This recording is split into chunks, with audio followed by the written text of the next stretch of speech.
പ്രതിപക്ഷ ഉപനേതാവ് സ്ഥാനം വേണമെന്ന പിടിവാശിയിലാണല്ലോ CPI സംസ്ഥാന സെക്രട്ടറി ബിനോയ് വിശ്വം. അതിൽ വിട്ടുവീഴ്ച വേണ്ടെന്നാണ് പാർട്ടി നിലപാടും. കിട്ടിയില്ലെങ്കിൽ നിയമസഭയിൽ പ്രത്യേക ബ്ലോക്കായിരിക്കണം എന്നൊക്കെയാണ് CPIയുടെ അഭിപ്രായം. എന്നാൽ അത് നോക്കിയിരുന്നാൽ മതിയെന്നാണ് പ്രതിപക്ഷ നേതാവ് പിണറായി പറയുന്നത്. ഇത് സംബന്ധിച്ച മാധ്യമപ്രവർത്തകരുടെ ചോദ്യത്തിന് അതിൽ വേറെ പ്രശ്നമൊന്നുമില്ല, അതൊക്കെ അതിൻ്റെ വഴിക്ക് നടക്കും, നിങ്ങൾ അതോർത്ത് വിഷമിക്കേണ്ട എന്നാണ് പിണറായി പറയുന്ന മറുപടി. അതായത് പ്രതിപക്ഷ ഉപനേതാവ് സ്ഥാനം CPM തന്നെ കൈവശം വയ്ക്കുമെന്ന്. അത് കണ്ട് വെറുതെ വെയിൽ കൊള്ളേണ്ട എന്ന് തന്നെയാണ് CPIയോട് പിണറായി പറയുന്നത്.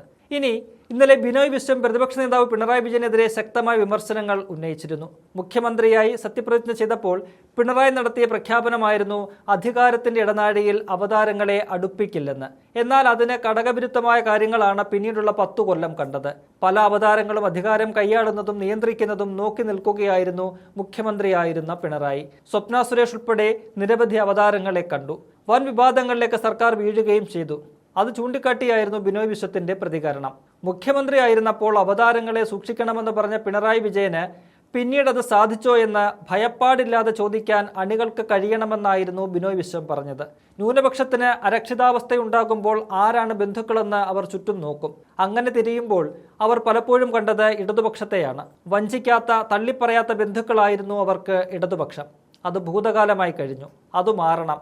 ആ വിഭാഗത്തിന്റെ രാഷ്ട്രീയ പിന്തുണ വലിയ തോതിൽ എങ്ങനെ അകന്നുപോയെന്ന് ചിന്തിക്കണം എന്നായിരുന്നു CPI സംസ്ഥാന സെക്രട്ടറി പറഞ്ഞത്. ആ പറഞ്ഞതിൽ കാര്യവുമുണ്ട്, പ്രത്യേകിച്ച് ന്യൂനപക്ഷങ്ങളുടെ അകൽച്ച. എന്നാൽ ഇന്ന് ഇതിനൊക്കെ മറുപടി പറഞ്ഞ പിണറായി പഴയതിൽ നിന്ന് 1 ഇഞ്ച് മാറിയിട്ടില്ലെന്ന് വ്യക്തമാവുകയാണ്. അവതാരങ്ങളുടെ പരാമർശത്തിൽ പിണറായിയുടെ മറുപടി ഇങ്ങനെ: തീർച്ചയായും അത് അന്വേഷിക്കണം. അങ്ങനെ അന്വേഷിക്കുന്നത് നല്ലതാണല്ലോ. ഞങ്ങളുടെ കൂടെ ഉണ്ടായിരുന്ന എല്ലാ പാർട്ടികൾക്കും അതിന് ബാധ്യതയുണ്ട്. അദ്ദേഹം ആദ്യം ചെയ്യേണ്ടത് അദ്ദേഹത്തിന്റെ പാർട്ടിയുമായി ബന്ധപ്പെട്ട വകുപ്പുകളിൽ ഇങ്ങനെയുള്ള ഏതെങ്കിലും അവതാരങ്ങൾ കൂടെ ചുറ്റിപ്പറ്റി നടന്നിരുന്നോ എന്നാണ്. അതാണ് ആദ്യം നടത്തേണ്ടത്. വെള്ളാപ്പള്ളിയോടുള്ള നിലപാടുമായി ബന്ധപ്പെട്ട് പാർട്ടി വിലയിരുത്തലിനെ കുറിച്ച് കഴിഞ്ഞ ദിവസം പാർട്ടി സംസ്ഥാന സെക്രട്ടറി നടത്തിയ പരാമർശത്തോട് പിണറായി പ്രതികരിച്ചതും രസകരമാണ്.